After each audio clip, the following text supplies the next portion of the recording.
باحیا عورت کا مقام۔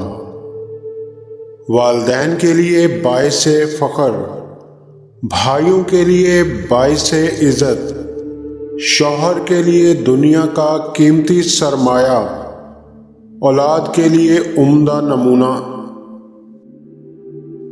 حضور صلی اللہ علیہ وآلہ وسلم نے ارشاد فرمایا، ایسی عورتیں پیدا ہوں گی جو کپڑے پہننے کے باوجود ننگی ہوں گی، ایسی عورتیں جہنم میں جانے والی ہیں۔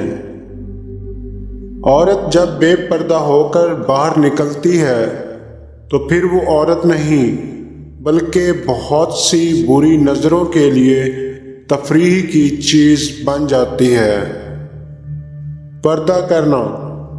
اے نبی صلی اللہ علیہ وآلہ وسلم، اپنی بیویوں سے اور اپنی بیٹیوں سے اور مسلمان عورتوں سے کہہ دو کہ وہ اپنے اوپر اپنی چادریں اوڑھ لیا کریں، اس سے بہت جلد ان کی شناخت ہو جایا کرے گی، پھر نہ ستائی جائیں گی، اور اللہ بڑا مغفرت کرنے والا اور مہربان ہے۔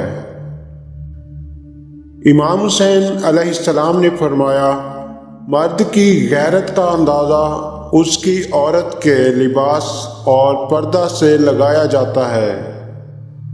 جو تعلیم عورت کے سر سے دوپٹہ اور مرد کے دل سے خوف دور کر دے، ایسی تعلیم سے ان پڑھ رہنا بہتر ہے۔ حضرت علی رضی اللہ عنہ کا فرمان ہے، ہر متقی کے لیے اللہ کے قریب ہونے کا ذریعہ نماز ہے، اور حج ہر کمزور کے لیے جہاد ہے، اور ہر چیز کی زکوٰۃ ہوتی ہے، اور بدن کی زکوٰۃ روزہ ہے، اور عورت کا جہاد شوہر کی اچھی طرح فرما برداری ہے۔